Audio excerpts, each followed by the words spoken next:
You're now tuned into the second season of Atypical Voices in Our Time with co-hosts Jay Stokes, Koya, and Jay Random. Okay, let's take 12 now. Let's take 2.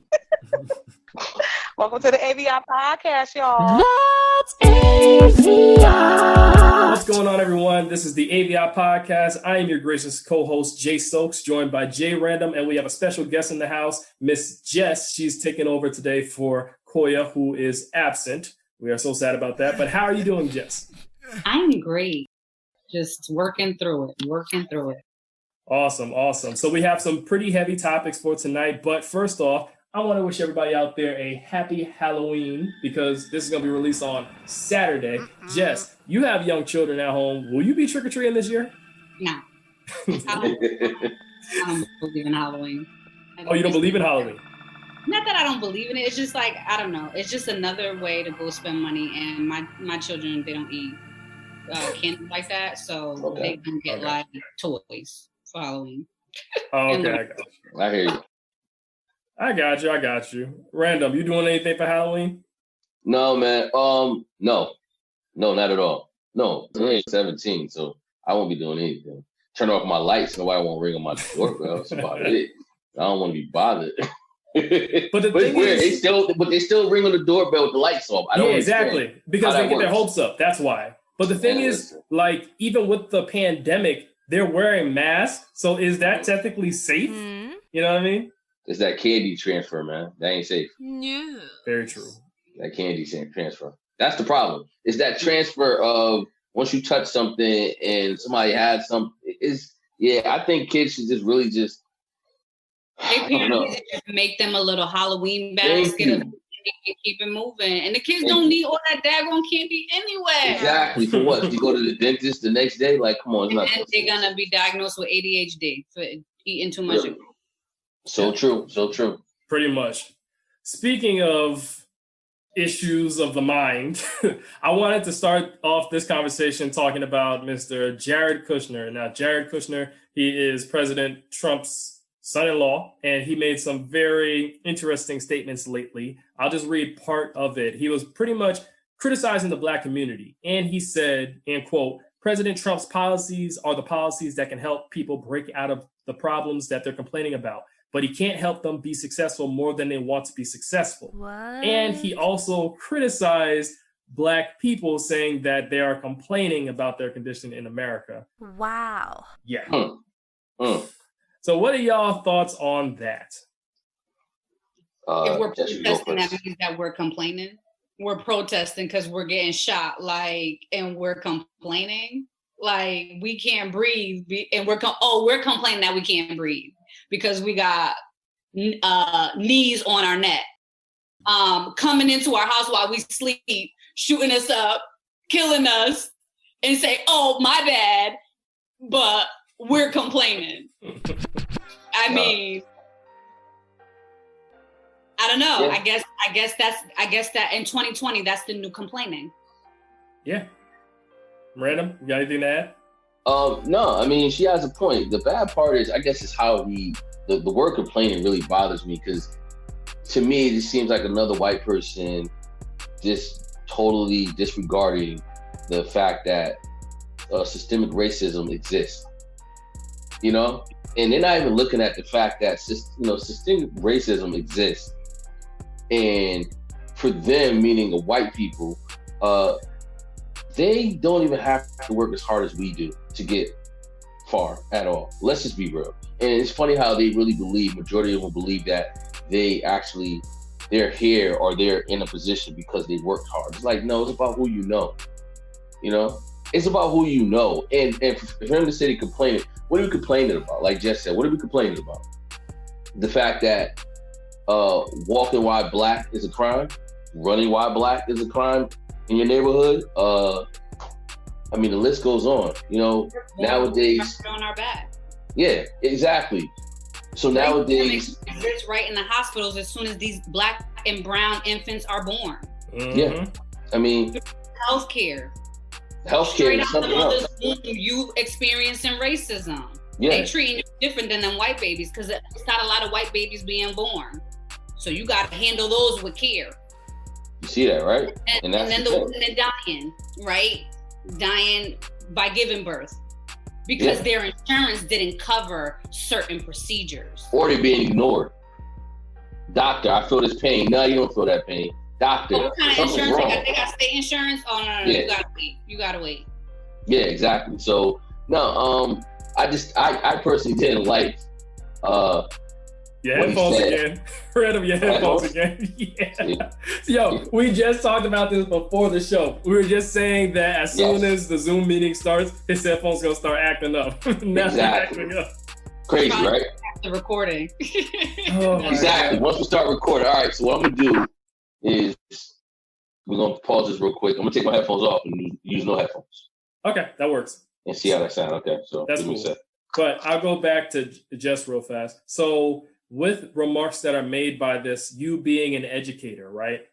How would you try to teach the next generation of kids, especially white kids? Because I don't think Black and brown kids of color in general, need to know about this because they grew up knowing about the systemic racism. How would you teach like white kids about this? How would you teach the future generation? I would like hit them through like the YouTube and the audio books, because that's what these kids are listening to and inundating themselves with. Do it through social media. Like that's the way in which we gotta reach our children, because they're on their phones 24/7. Yes. So teach them through the phones. Create the videos that need to be created to inform them and educate them of their history. And knowing like, yo, your Black friend, your one Black friend or your couple of Black friends, like know their history. If they're your friend, if you trying to be down with the culture, like know what you being down with the culture with. Because if you put on a hoodie and you got a mask on and they just so happen to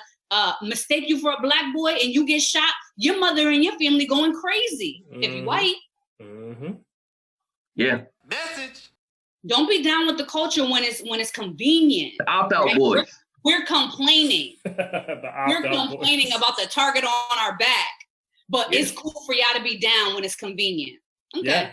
That's the opt-out boys. They can opt in and opt out at any time. And if it doesn't suit them, they don't have to fight that cause. It's the privilege. They walking straight in the privilege. And they know it. And even when they're aware of it, they can't change it because that's learned behavior. That's the key. It's learned behavior. And they really don't want to get rid of that privilege. Why? There's no accountability. Because who's going to hold them accountable? The president of like 45 over there saying whatever he want to say. Who was holding him accountable? No filter. Nope. He get COVID and downplayed it. Yo, he downplayed it and disrespected everyone who passed away by saying, "Don't let it run in your life." Straight up. That was so insensitive. That was. Up. Yeah, he had to be the worst person to get it. That's correct. The person with the biggest mouth. Yes. And no one's paying attention to the fact that Chris Christie also got it, and Chris Christie is singing a different tune because Chris Christie didn't get the same treatment that President Trump got. Correct. But let me ask you a question. Has anybody seen Hope lately? Who? Oh, Hope Hicks. Hope Hicks, the one who quote unquote started all this. Where's she at? Is she okay? Speaking of Hope, did you see Aubrey O'Day's Twitter post about this whole situation? So pretty much Aubrey O'Day is saying or alleging that Trump caught COVID because he and Hope were doing the do. Oh my Lord. Yes. That's what I heard too. Scandal. I wouldn't be surprised. Scandal. That whole, like, listen, everything that we're watching, everything that they put on television for people to believe, tell a vision for people to believe. Yeah. And they're going to believe it. Right. Yeah. And then it's going to manifest. Yes, sir. Yeah, right. Because they believe it. And who's controlling the narrative? What's the source of the narrative? White people. Yeah. Who telling it? White people. That's very the privileged people. White. So they only going to give you what they want you to know. You're right. And then they're going to give you that cliffhanger like, I want to know more. I want to know more. I got to go back and watch the news. I got to know what's going on. Yeah. That's very true. Speaking of like the whole media and everything, I sent you all an article talking about this new white supremacist group that's been active for the past 3 years called Patriot Front. So some messages, or hundreds of messages actually, have leaked from this group. And they're talking about how they want the country to be just totally white. Basically, Patriot Front, they're one of the most active hate groups in the U.S. They're training for violence. They are men that believe the U.S. belongs to only whites. They practice fighting and they work out all the time. They wear bomber jackets, face coverings, and beige khakis. And they've recruited, I think, 21 members in 30 days.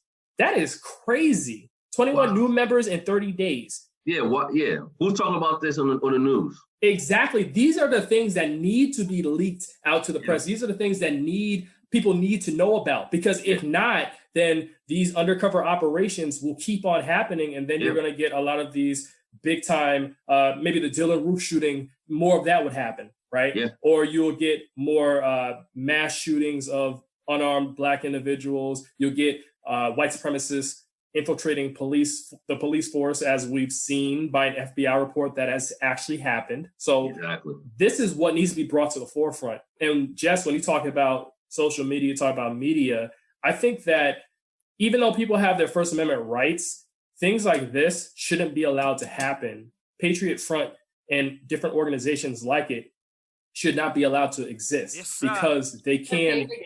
From the beginning, America is born on racism. True. Like we were brought over here to create and do the labor. Correct. We're laborers, we're creators, we're workers. And if you take that step back, take all the Black people out the equation, y'all don't have no real economy. No.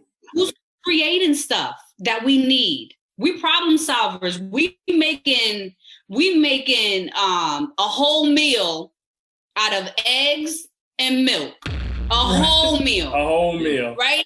Like we know how to make it happen. We know how to make it work, and we know how to problem solve and create stuff.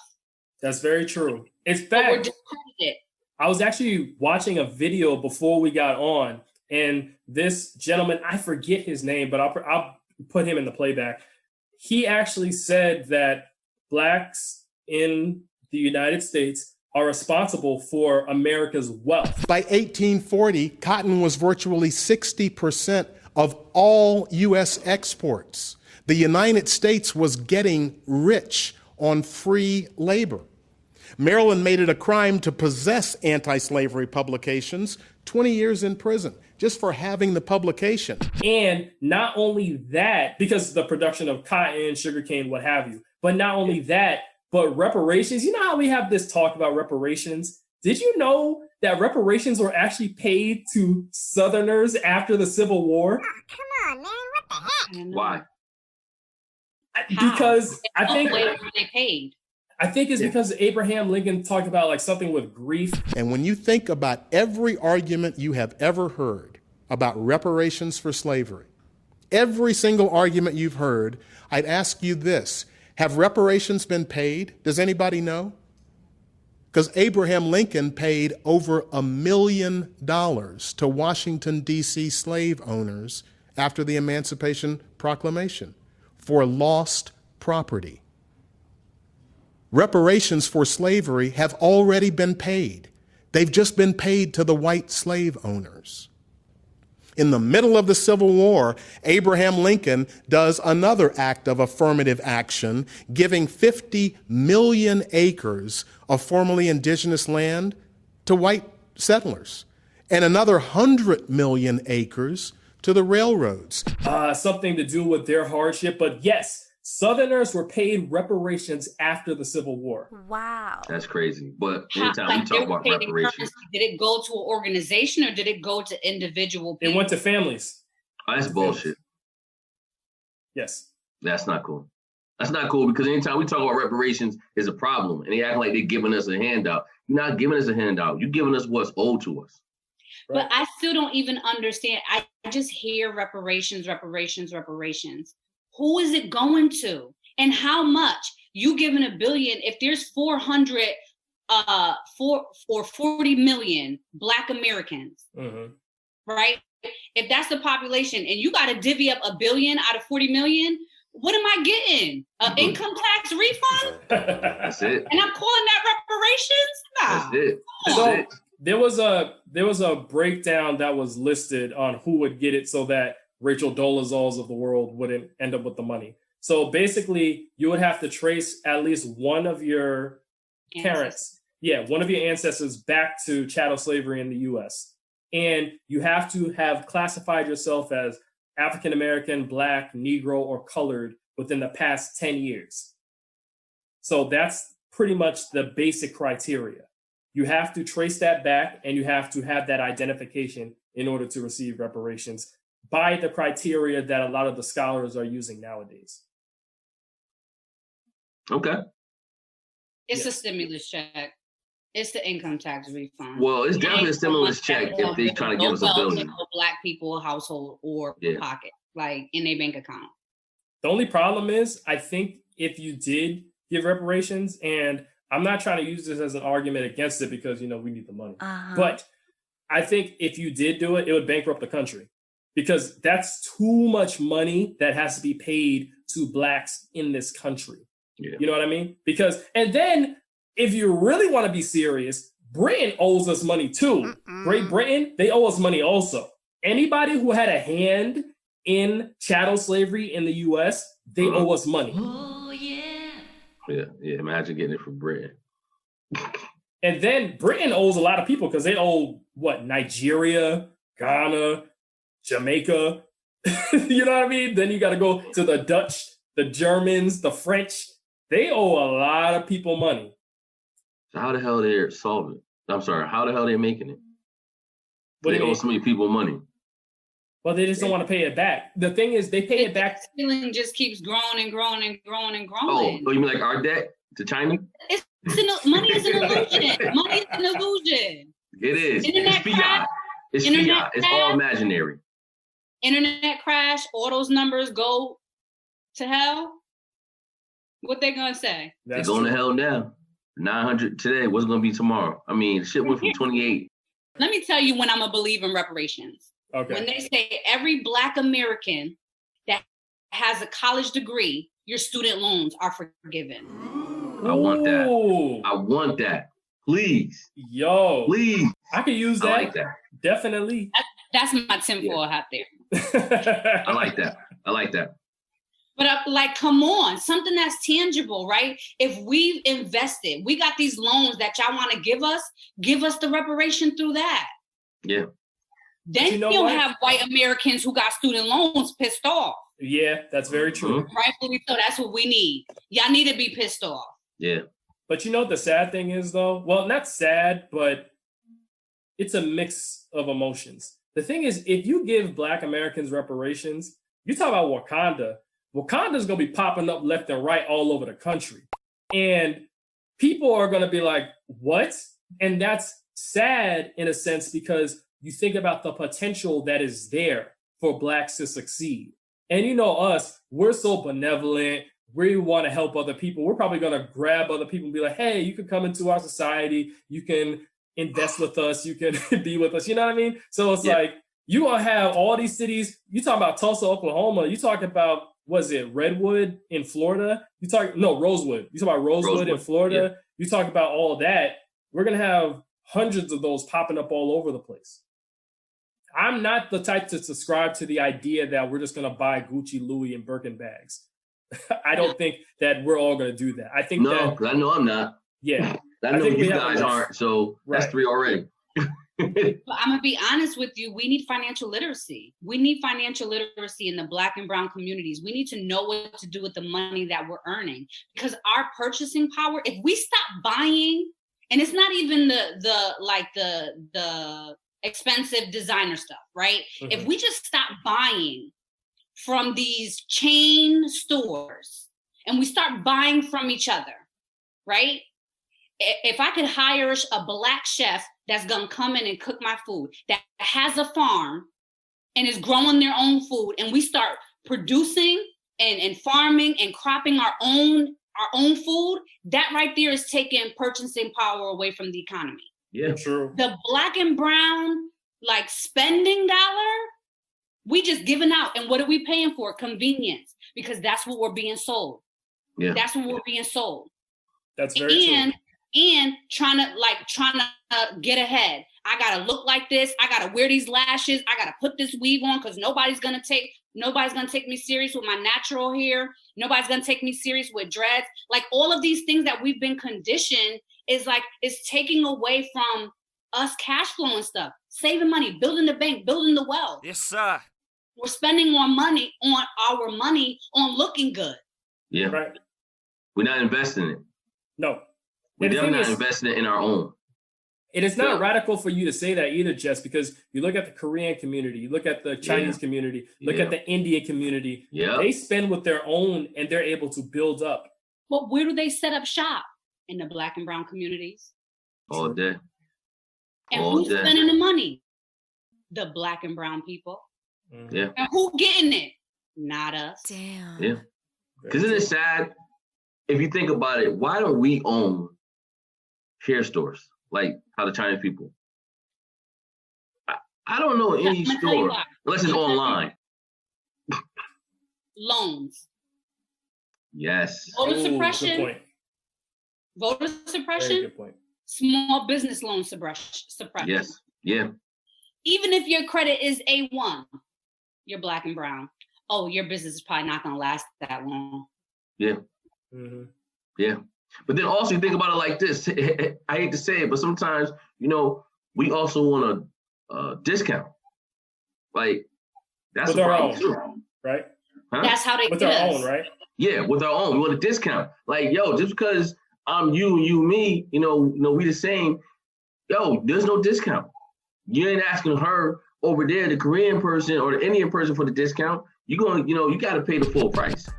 That's the thing. Listen, you go to the Chinese spot, you get a little extra and any kind of extra meat. That costs more. That costs more. That costs more. That costs more. And guess what? We just paying. We paying.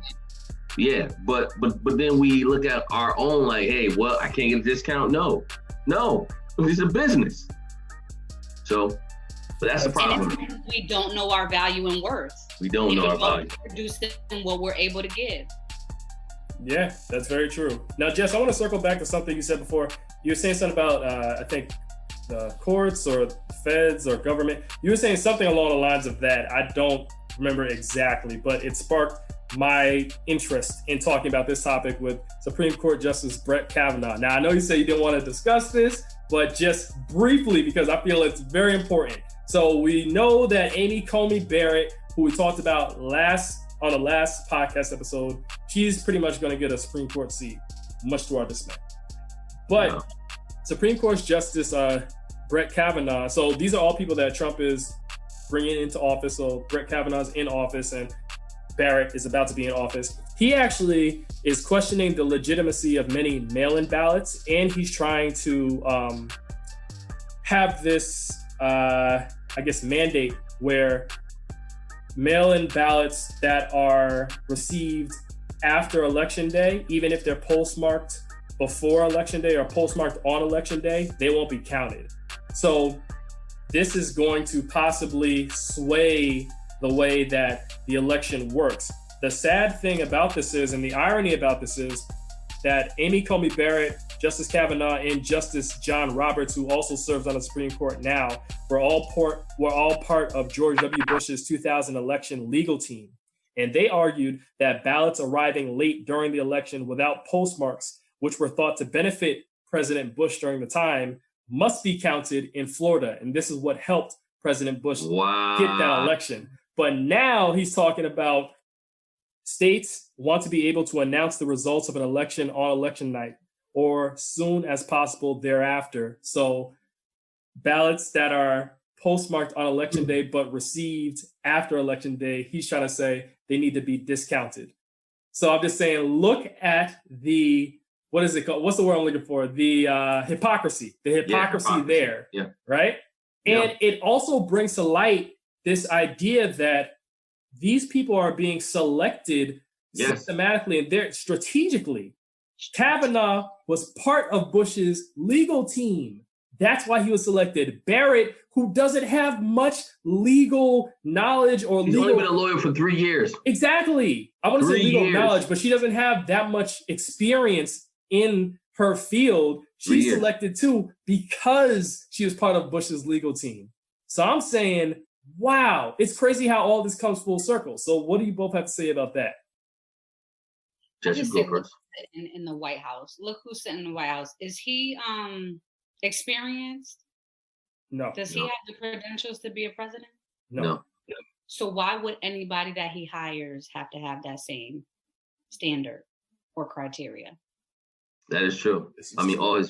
You're right. There is no accountability. They are doing what they want because they can. Mm-hmm. Who's gonna stop them?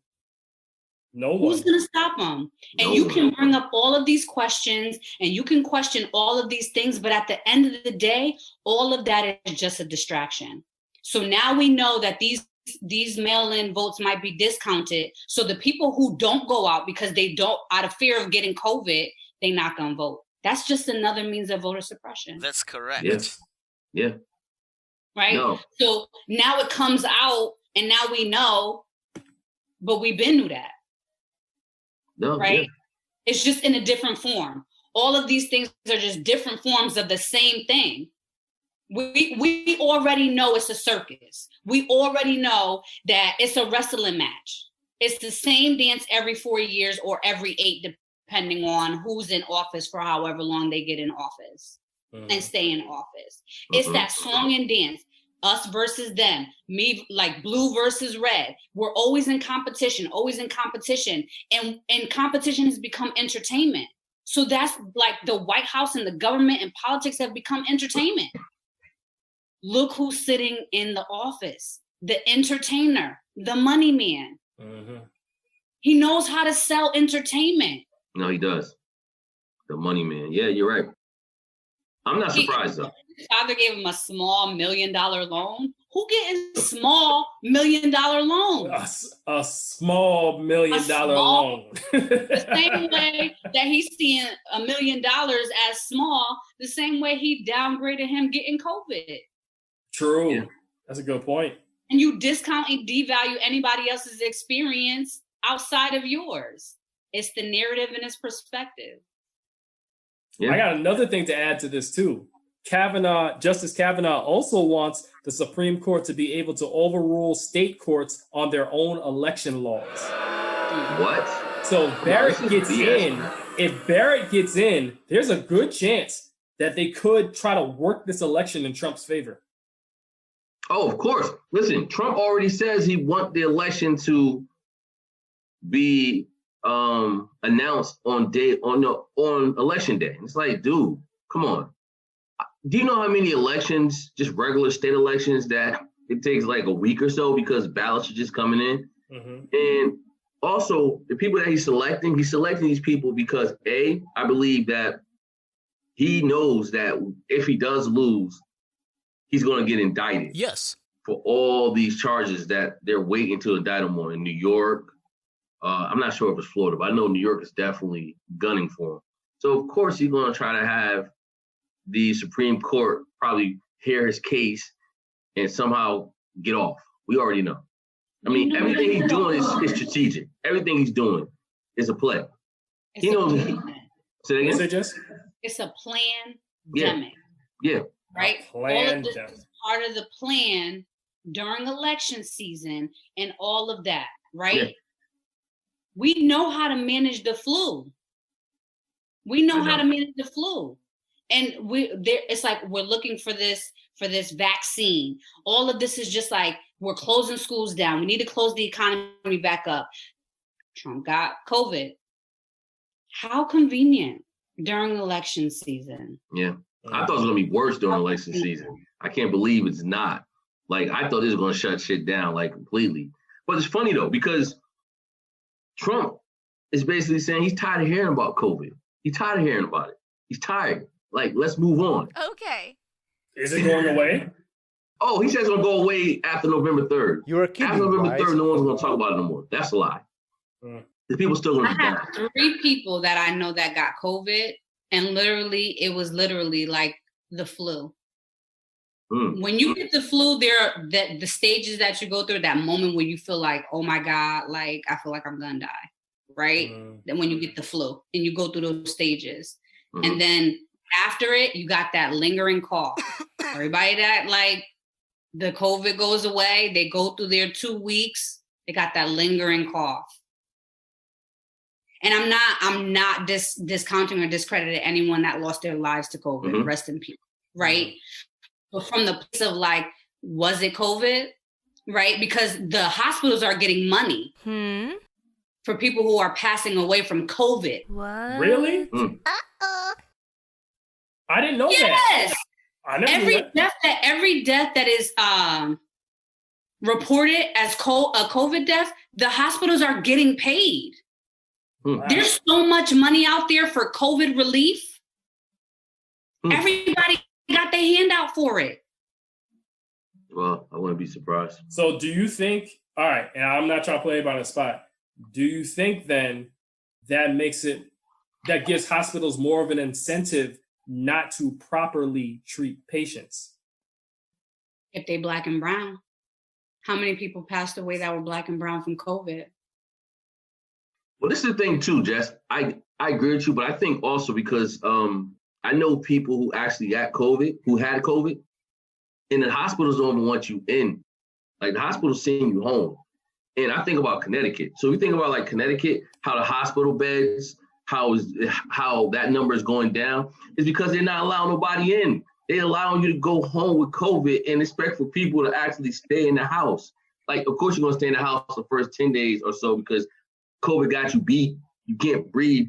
Only you doing is sleeping. But it's weird how before you got COVID, come to the hospital. Now you got COVID, go home. It's like, well, you want me to go home? Before they wouldn't even let you out the damn hospital. So I do believe that it is a money scheme, but it's just weird how now in Connecticut, if you got COVID, they sending you home. A lot of these people, man, God forbid they're asymptomatic with COVID, they're going to go and live their life. They're going to go walk around and go to the mall and do dumb shit, and everybody's going to get it. But asymptomatic people ain't really thinking about it because they're not going through the same stuff that people are going through that are having these bad headaches that they can't think because it seems like their head is just pounding all day. Their body is aching. And you're right. A lot of the symptoms sound just like the flu. And it's to the point that I think a lot of doctors back in January, November of last year, they were confusing or I don't know. I just feel like this. At the end of the day, I just think we all just need to wear a mask because whatever the hell is going on, the shit is spreading worse than the flu. Yes. Like we forgot about the flu. And I don't know how the hell we forgot about the flu. True. The flu, this is the flu season now. And that's another thing, Jess, because if you're right, I'm not saying you're right or wrong, but I'm just saying if that's true, then damn, we in trouble. We're in trouble because if they found a way to make money off of this, man, them numbers going up. Because they're not gonna let a good thing go to waste. They projected 400 that went from 200,000 to is gonna go to 400,000 deaths over COVID. Well, you know the funny thing is, remember when Trump first came on in March, he was saying between 200 and 400, and that number is looking more like 400. And the bad part is too, is they have the test. So it's a test. I forgot the name of the maker, Abbott. So Abbott gives you 15% false negatives. Why is that test on the market if it's going to give you a 15% false negative? That's very true. We live in a microwave world where we want results right now. Nobody wants to cook on a stove no more. No. Right? Nobody wants to wait. I got an air fryer. Oh, no. You better know it. You better know that air fryer is everything. What? What the hell is a stove? You don't use a stove in the wintertime because they heat up the house. But seriously, but you're right. But think about it. That's what the president was using. And everyone in the White House, they all use the Abbott testing kit. And the Abbott testing kit gives you 15% false positive. So that's why he says, I test in the morning, I'm negative. I test in the afternoon, I'm positive. Like a pregnancy test. If you positive and negative, you better go to the doctor and get the real test. Right. But he ain't gonna do that. Right. You know what I'm saying? Like the Abbott test should be taken off the market because that's gonna have a lot of people walking around here thinking they got it, don't have it, and the ones that do have it, walking around like they don't have it. It's just gonna be all over the fucking place. All over the place. All over the place. It's crazy.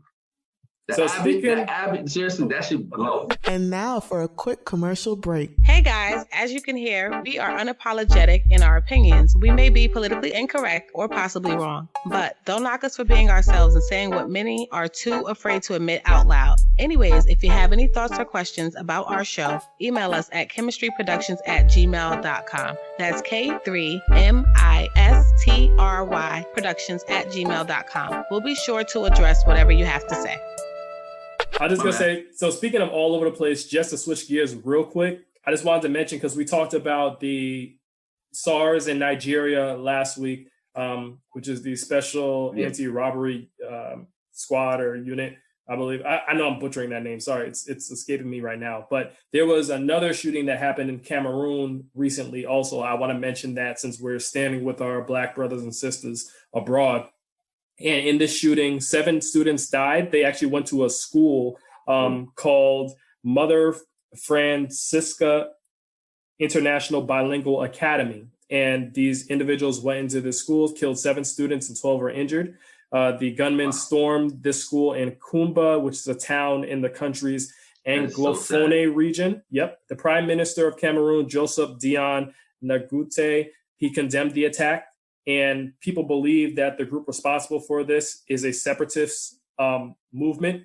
And pretty much the separatist movement in Cameroon, there are different movements.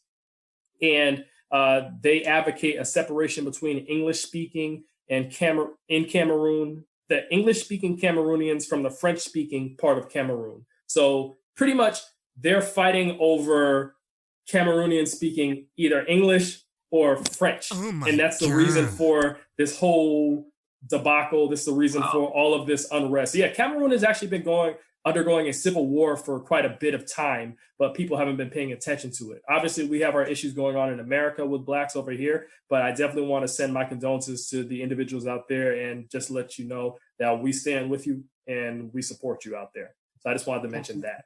Black on black, man. We got to stop that. We do. And us versus them. Yeah. I'm going to get you before you get me. Yeah. And it's crazy how colonialism... Yeah, it's a war. Yeah, it's crazy how colonialism and white supremacy has caused us to beef with each other. Like, this shouldn't be the case for the same people. You're fighting over whether you speak English or French. Those aren't even Black languages. Exactly. You're fighting over that. Exactly. Come on. No, you got a point. That's real good. I like that. Wrong shit. Yeah. So the hashtag, it's called, the hashtag about this is called End Anglophone Crisis. Anglophone is spelled Anglophone. I know I'm probably butchering the name. I apologize, but I had to mention that. And then we're also dealing with tragedy over here in the States. As usual, another Black individual was killed, Walter Wallace Jr. He was a mentally ill individual, suffered from bipolar disorder. He was waving around a knife and people called 911. They wanted the ambulance to come and handle him, have mental health professionals. The police came, and of course, you know what the end result was. They shot him. And the thing is, he wasn't even in the vicinity of where the police were. He was probably like 10 feet away if you look at the video. I didn't see the video, but I saw like stills of it. So Walter Wallace Jr., 27-year-old, I think he had children also, or a child at least. He was a father. And he was killed in front of his mother, which is crazy. And the thing is, like, police, you can't shoot him in the leg. You can't use tasers. Like, you can't try to talk him down. I just want to get your thoughts on this, both of y'all. What happened to that kid that shot up that white kid that shot up the school? He was put in the backseat of the police car. They brought him to get him something to eat and then brought him in for questioning. Dylan Roof, yep. That's the problem, because if you go and you look, it's just frustrating, when you see how they treat us compared to when you see the same scenario and as a white person, the cops actually talking to him, actually trying to talk him down, actually sometimes getting beat up by. Let's go get the clinical psychologist and all of these people in the medical field to come and assess. Yeah. But it's us automatically click, clack, bow. It's like, nah, come on. And it's obviously that it's we all see they don't care because they're still doing the stuff that we're protesting about. And it happened in Philadelphia, right? Yep. Yeah. And only thing, the media is showing is that we're protesting. We're upset. We're upset for a reason. We're tired of it. Like, what are we going to do? What do we need to do in order to, for you guys to understand we're not going to take it no more? But what is it going to do? Yeah. I don't know. Because, did anybody freeze? Yeah, just froze. Okay. I'm like, okay, no, that's cool. I'm like, but no, so, yeah, I don't know. But, hey, we only got a minute left, so I'm seeing the clock. You see it too? I see it clicking down. Yeah. So. Listen, Jess, if you have time, we got to have you on again. I don't know if possibly next week or so, but I think that we need to continue this conversation, and we also need to try to strategize instead of just, as Jared Kushner says, complain. Yeah. So that's definitely what we can do for next time. So Jess, thank you very much for coming on. Jess. Happy Halloween. I'm around. My girls go to sleep by like 8:30. Okay. All right. Happy Halloween to everyone out there. 8:30. All right. Y'all take it easy. Jess, thanks again. Yes, thank you. All right. Till next time. All right. Peace. So go a little something like this. That's AVIOT.